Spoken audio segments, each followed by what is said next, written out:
Welcome to the Endless Party. I'm one of the hosts, Elijah Armstrong. And I'm your other host, Meg Armstrong. Our podcast is dedicated to making life a party by striving to be better people, living by good values and strong principles. So let's jump in. Hello, everybody, and welcome back to the Endless Party. Welcome, friends. We're glad you're here with us, as always. Yes, today we're going to be doing something a little bit different. This episode is going to be called Tidbits. Yep. Because the behind the scenes of our podcast, there's actually a ton of planning. Loads. And more than you'd suspect. And within the planning process, we have all of these ideas that we put to paper. Mm-hmm. And sometimes some of these ideas will just fall to the wayside because we don't feel like we can do an entire episode just on one of these principles or ideas. Yeah. So in this episode, we're going to be sharing just this collection of small little ideas and principles that we've collected over time because we do think that they deserve a chance to be shared, but we're going to do it just kind of in this structure, which is no structure. Yes. So there's like no rhyme or reason to the order or how we're sharing them, but we just want to share these things with you because we found them to be really important. Well, and I would say in addition to that, not only did we find them to be really important, we've seen really successful benefits by implementing them, and that's why we want to share them with you. And like Meg said, there's no rhyme or reason to them, but you'll make the rhyme and reason for yourself and see if you can implement them in your own lives and see the success that we've seen ourselves. Before we jump in, I actually just want to document, just kind of for us personally, that we're like we're kind of in this phase right now where we've gone through a couple rough days. Yes. And I don't bring this up for pity or anything, but I think I just want to be able to look back at this time and hopefully remember where we were, in the future so that I have gratitude for where, how far we've come, Well, and I would even argue this, like we turn to principles like this when we do have harder times. And so I think that it's almost poetic that we're doing this podcast episode after we just went through a couple of hard days, because these principles, as well as a million other success principles out there, are what help us stay grounded and help us stay consistent and ultimately help us to keep our podcast alive, to help all of you in the future as well. Yes. And also one other thing before we jump in is we're going to be sharing some personal experiences.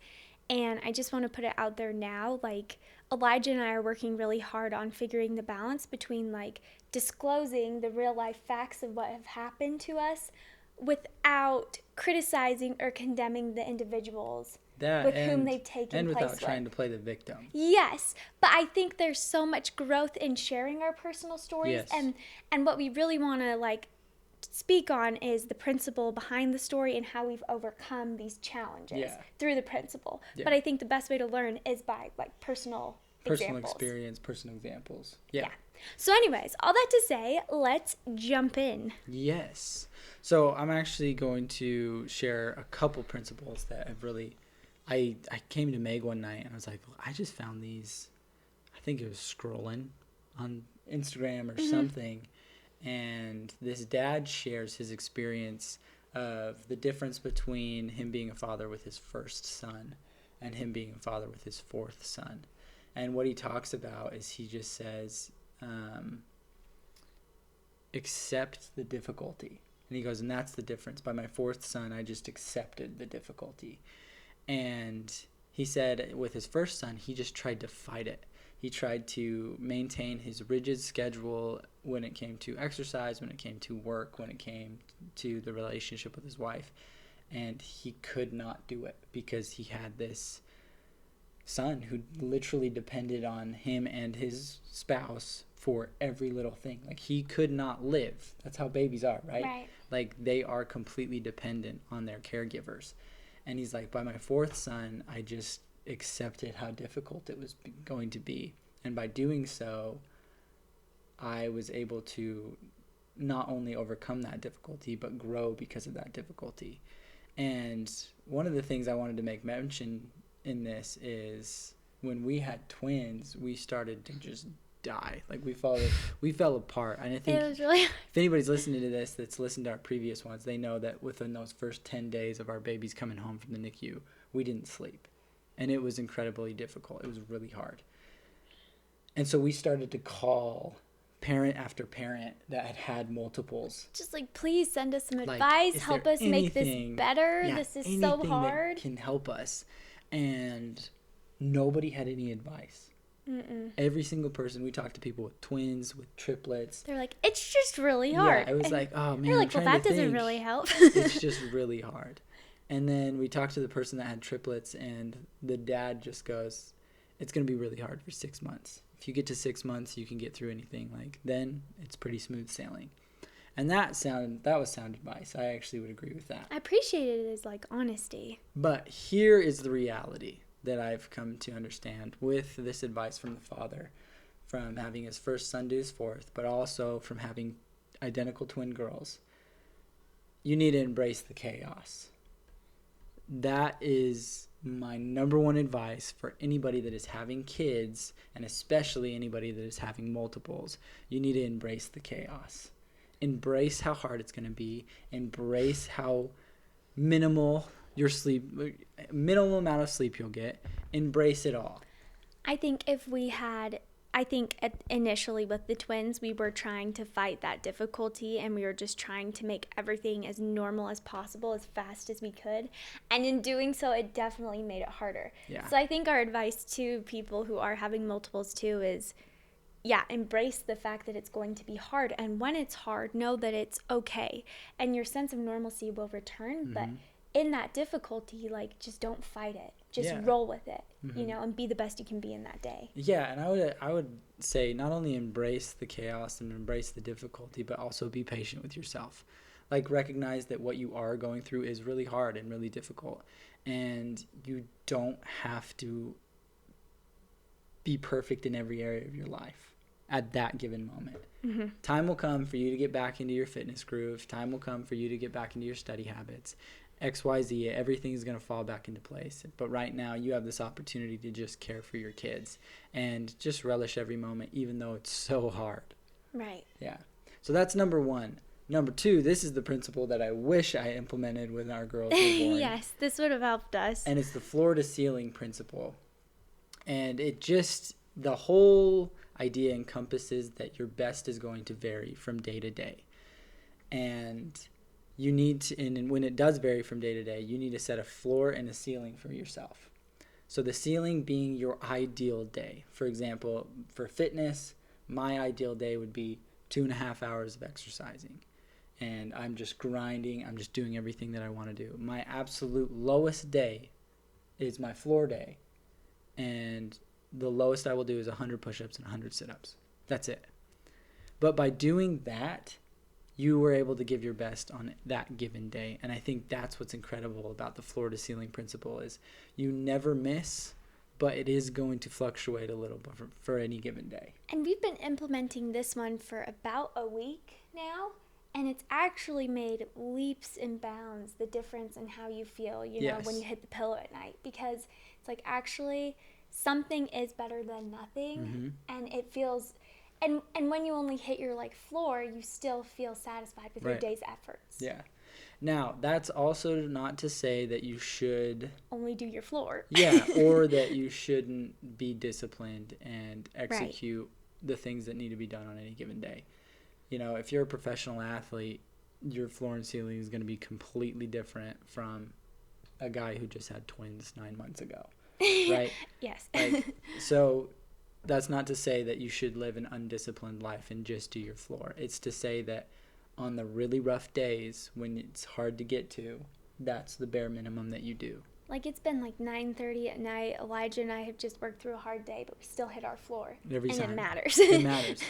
And it's just so you remain consistent, that you keep that habit going. And so, with the people that just had kids, set the floor to ceiling for yourself. On any given day, sometimes our babies will sleep for a lot longer or nap for a lot longer. They don't nap And at all. some they don't nap at all. And because of that, we're able to set our floor and ceiling. And so when they do take that 2-hour nap, sweet, we get a 2-hour grind session in. But when they don't, all right, we got at least 10 minutes. Right. So floor to ceiling, make sure you implement it. Set your own floor, set your own ceiling, and see the success that it has for us as well. Yeah. So the third thing Elijah talked to me about when he came into our room that night was this idea of agree and one up. Mm-hmm. And little did he know that this would be the perfect time to share with me this principle, because this is a principle by, I think you said, Alex Hormozy. Mm-hmm. And it's a tactic on how to deal with criticism. So I'll let you share. Yeah, so it's pretty cool because I think anybody that puts themselves out there, no, in fact, everybody that puts themselves out there is going to be criticized by somebody. And what's so crazy is when Alex explained this, he said he gets criticism like, no, there's no tomorrow. And he says, it's actually kind of cool because I get to practice the principles that I want to implement. And so he expressed how the principles that he was implementing, when these people come to him and like, man, you give the lousiest business advice, all he says is, you're right. And he goes, the people kind of take a step back and don't know how to respond because they're like, oh, I thought you were going to, lash back out or say something, but instead he just agreed. And now he's getting to the point where he's agreeing and one-upping. So when they said, oh, you give the lousiest business advice, he goes, you're right, but if you think that's bad, let me tell you about this. And he goes, people are just absolutely dumbfounded. And it's been funny because I've implemented the same practices. Yes. And so it's and I've seen the results. Maybe this is a little catty. If it is, you can let me know in the comments and I'll change my ways. But I remember I was criticized for my sense of style recently.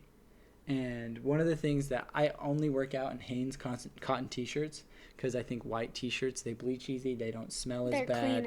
They're cleaner, it's a tight fit, that's what I like to exercise in. And so a lot of my day I spend my time in these cotton t-shirts because I work out at any time I can. Anyway, so I was criticized for wearing the same black hat, which all of you have seen in these podcasts, and then wearing the Hanes white t-shirts. And so now whenever I'm around the people that criticize me, that is the only outfit I wear. And I have many different outfits. Like I'm not just going by on Walmart t-shirts, which is, there's no shame in that. I love Walmart t-shirts. It's mostly what our wardrobe is now. But I just think there's so much power in embracing that criticism and then going above it and beyond. And so try it for yourself. See for yourself the results, because it has actually been awesome to just embrace it. The agree and one up principle reminds me of something that Jesus actually taught in the Bible, and that is agree with thine adversary quickly. Right. And it works. It does. It really does. It's pretty cool to just see. You can do this in business. You can do this in relationships and just life, whatever you're dealing with. If you want to nip the criticism in the bud, just agree. Just agree with it. People don't really know. They don't know how to respond. Like the joke that they were trying to make, even though I don't think any joke that belittles another person is a joke, that's just being cruel. But to other people, for whatever reason, belittling others is sometimes a joke. But when you just agree with them, there goes their punchline. It's gone. Like there's no humor in it because everybody's just kind of like, oh, this is super awkward now. Right. So just embrace the criticism and then agree with it. The next thing I want to share is a question I have for all of you, and it's, how many of you think you could make $1 million in a year? And then Elijah has a story to share. So this guy asked this question, and he asked this to a group of audience that he was just speaking to, and he said, how many of you could make $1 million this year? Not a single audience member raised their hands. And then he says, how many of you think could make $1 million this year? If you didn't, you're the closest person to you died. Every hand was raised in that audience. And then he just says, okay, your why didn't change, or your goal didn't change, and the time frame didn't change, but what changed was your why. And so he just expressed how you can then go and make $1 million. The only thing holding you back is your why. Like, what's your reasoning behind it? Why do you want to make $1 million? And he said, as long as it's kind of back to that principle. I can't remember the guy who said the quote, but I think it was Frederick something. And he said, you can endure anyhow if your why is strong enough. And that's the whole idea, is that you can endure anything so long as you have a strong enough why. And so what's holding you back from making $1 million? What's holding you back from starting your business, starting your book, or living the lifestyle that you want to live? So if you can, come up with a great why behind anything you're doing, then you'll see results. Mm-hmm. Okay, the next thing, this is one of my favorite things we have learned these past couple weeks. So it's this phrase, downgrade your lifestyle to upgrade your life. And so I was on YouTube, and there was this man who was interviewing these multi-millionaires, very successful people. And this is what one of the millionaires said. He said, downgrade your lifestyle to upgrade your life. And he expressed that I think it's 3 in 4 millionaires are still living paycheck to paycheck. Yeah, 3 out of 4 millionaires are living paycheck to paycheck. And he goes, well, why? And it's because, we all live not within our means. Anyways, but I think I really liked this principle too, because, people come into our home. We love to have people here. And sometimes there's this sense of awkwardness in the people who come because Weird as. we don't have a ton of possessions in our home. We've chosen to sacrifice some of the things we want, so that I'm not explaining this right. We've chosen to just allocate our money in different areas. Mm-hmm. It's we're going to choose to invest in ourselves and our businesses before we decide to invest in the most beautiful and glorious decorations to put in our home. However you choose to spend your money is, on you. But anyways, I liked this because I think it kind of spoke to the lifestyle that we're choosing to live, where it's let's downgrade our lifestyle so that we can upgrade our life and what we choose to do every day. Yeah, I would agree. It's kind of funny, as Meg was mentioning, people do come into our home and they'll even be like, where's this? Why don't you have this? We don't have a TV in our house. That's not even about money. We could buy a TV, but we're choosing, like Meg said, to allocate our money elsewhere. But also, we don't waste time watching TV. We do our podcast, we work, we put in a lot of effort elsewhere in order to see the success that we want. But it's always so funny to me because these people come in and it's awkward for them. Yes. It's not awkward for me. I'm very proud of our lifestyle. Yeah, I enjoy our lifestyle. I enjoy what we've chosen to do instead of buying the fanciest car or the fanciest TV. Instead, we bought podcast equipment. We bought a nice camera so that we could film it. We have the resources that we need in order to grow into the people and into the businesses that we want. Mm-hmm. So I really liked that one. Yeah. This next one is really good too. It's this idea that unspoken expectations are premeditated resentments. For the life of me, if you guys know who say all these quotes, please give them credit in the comments. These are not from us. Right. That one's one of my favorite. Unspoken expectations are premeditated resentments. You need to tell people exactly what you want in life. Exactly. Don't be around the bush, even if it sounds crazy at times. It's funny because Meg gave me this example as we were going through these principles, and she goes, if I want to have an incredible anniversary with you, why would I just expect you to know exactly what I want and then resent you when you don't do what I want? She's like, instead I could say, hey, for our anniversary, I would really like to take a 3-day vacation with you in an Airbnb. You just have to buy me flowers and write me a nice letter. That's all I want for our anniversary. Now I can completely fulfill this need instead of her resenting me for something I didn't even know about. Right. And so I think it's cool because so many times in life we also hear that age-old phrase that it's lower your expectations. And you'll never be disappointed. That is so wrong. And I disagree. Because they're still there. Right, because you'll always have them. And so in the back of your mind, you have this resentment because your expectations aren't being met. Mm-hmm. And so in essence, what you should be doing instead is speak your expectations.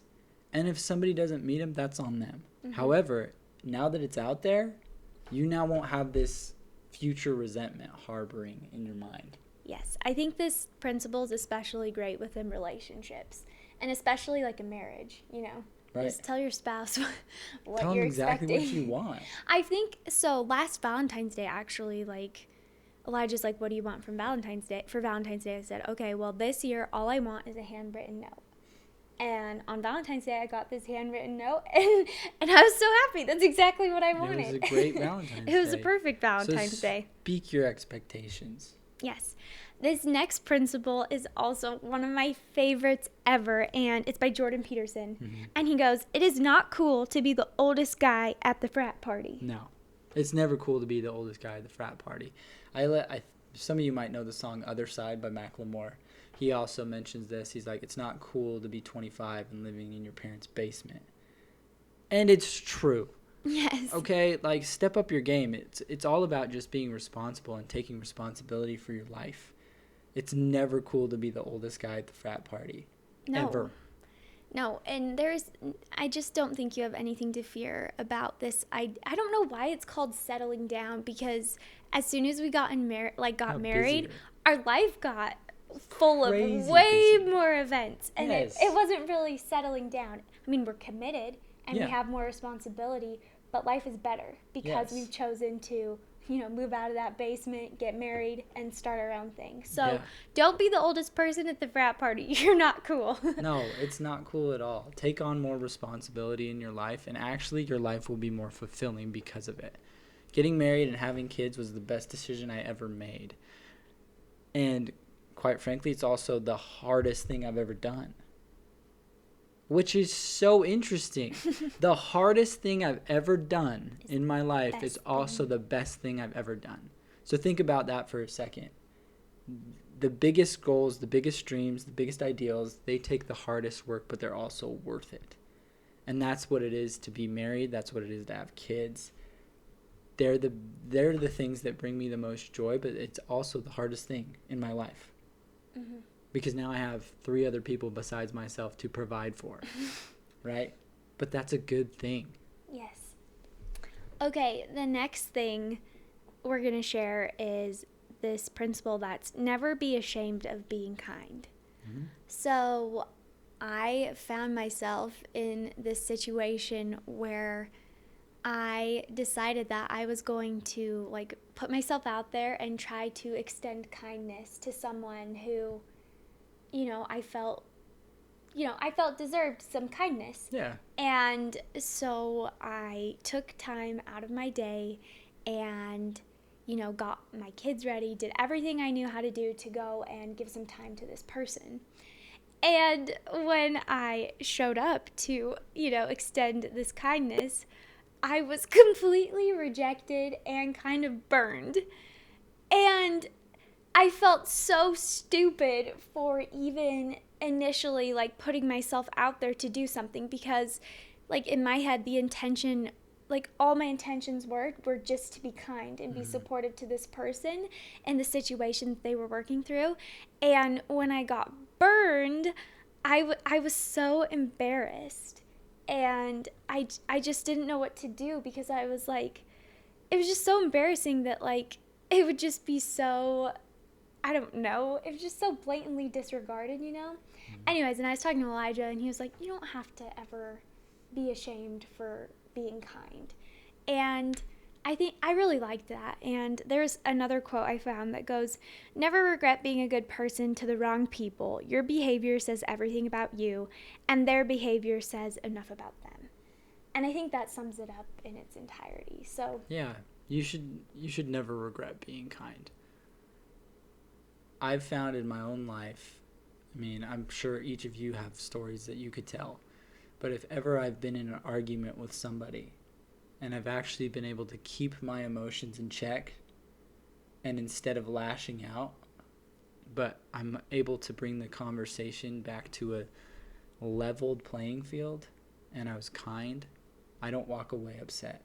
But when I do walk away upset is when I lash out, and I'm angry and I'm upset. It's when I lose control. And so I remember Meg talking to me when she came home. She's like, I don't know why I feel so embarrassed. And that's exactly what I told her. I was like, you should never be ashamed for being kind. It's never a bad thing. You'll never regret it. And I also think, too, another aspect of that story is like when you find yourself with those individuals who are treating you that way, you don't have to keep coming around and keep extending that kindness towards them. You can still be cordial, and of course you can... Cordial and kind, yeah. Yes, and you can still be kind as the situation, like, you know, allows or guides, but, like, I don't really think you have to put yourself out there anymore to, like, keep going when this person isn't giving you the respect you deserve. Yeah, agreed. Okay. This next one hits home. It's never quit. I was about to quit this morning. No, she wasn't. She just said she was. I was full transparency. I'm like, that's it. I quit everything. I quit. It's been pretty cool. I mean, we've talked about this principle since we were blue in the face on this podcast. But the only way to be successful in this life is to keep going, to be consistent, to persist, to persevere, to be disciplined. All of those adult words.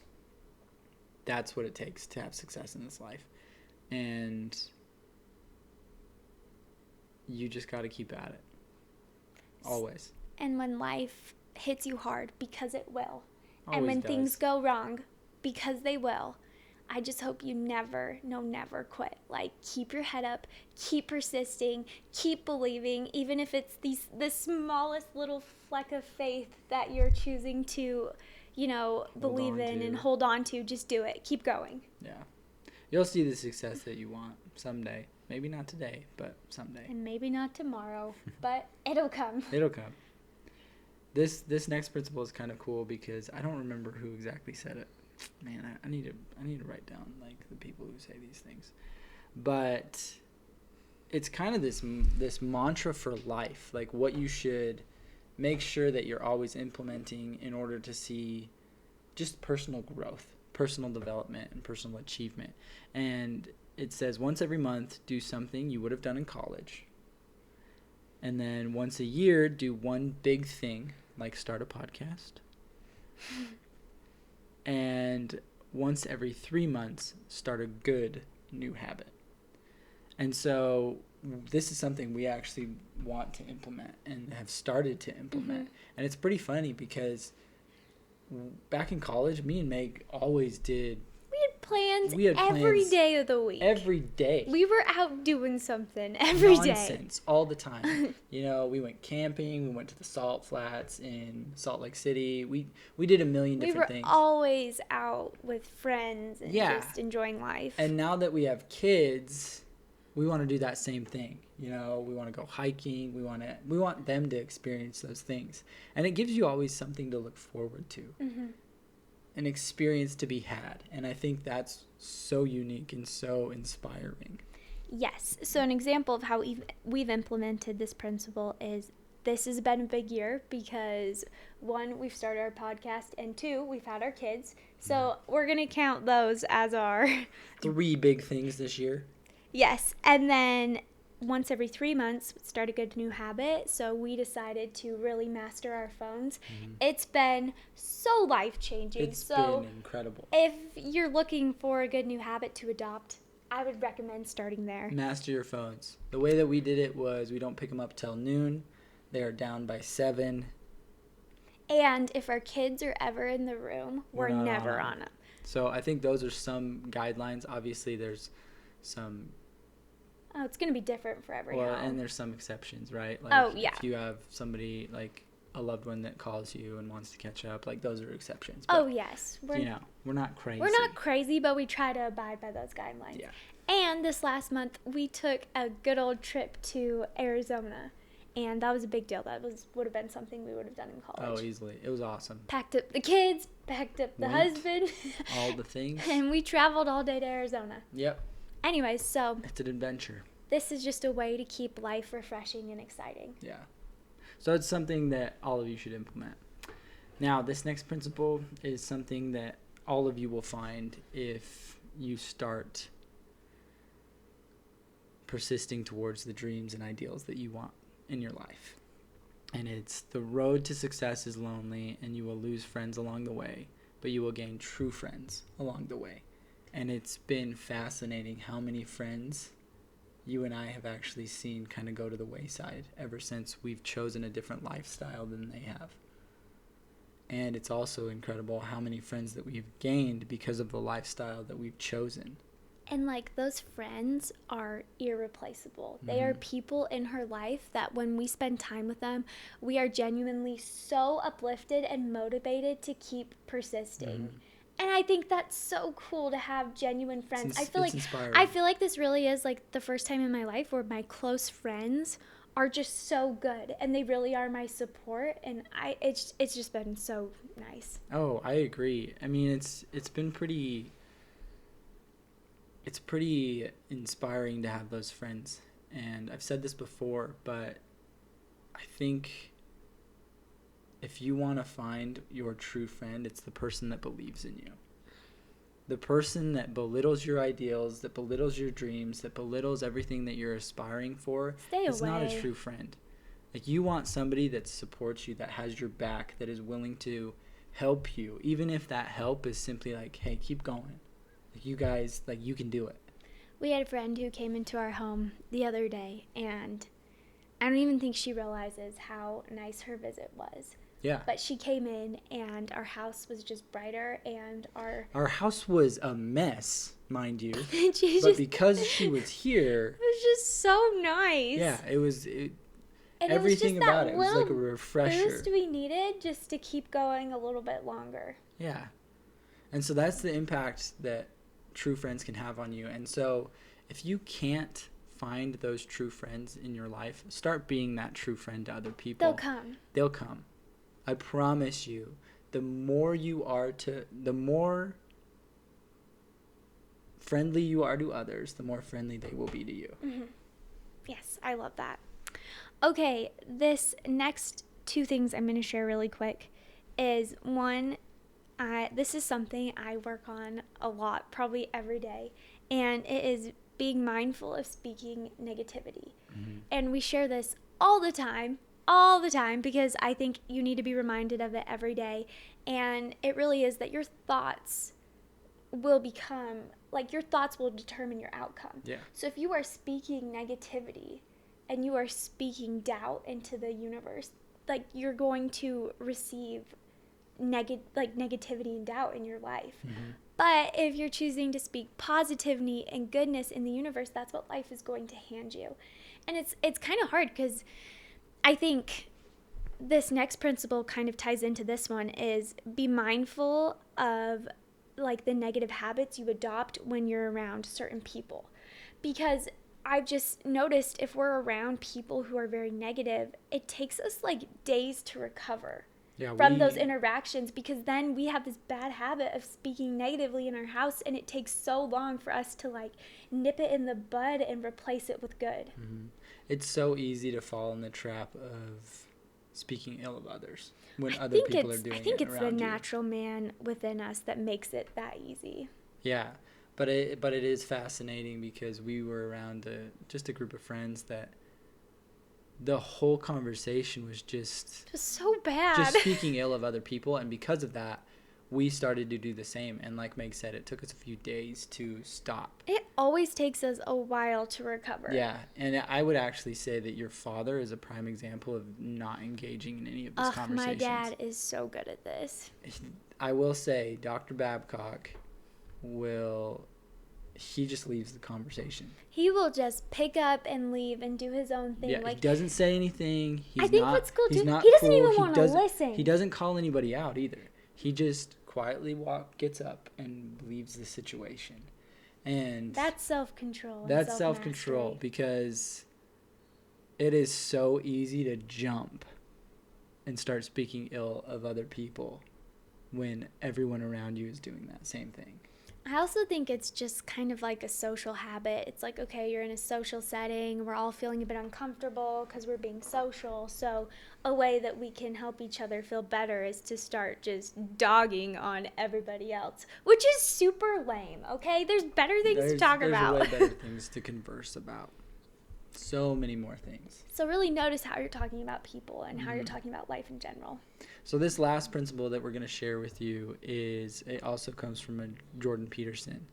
And he says, all of your children want nothing more in life than to have the single greatest relationship they can have with you. And he goes, and that's a beautiful thing. That's something to relish, and that's something to work towards. And it's pretty cool because that's all we want with B and Winnie, you know. And it's funny because I'll be laying on the ground, or Meg will be laying on the ground, and they will crawl to us and just want to be around us. And I just think that's a beautiful thing as a parent. You have an opportunity in this world that one person, or if you have many children, they want nothing more than to have a stellar relationship with you. And they are the only people in the world that can say that. It's so cool. It is so cool. On that note, the babies just woke up from their nap. Our friends just woke up. So we're going to end here, go get our little friends. But thank you so much for listening today. We hope these help you as much as they've helped us as well. Yes. So until next time, friends. Peace. Peace.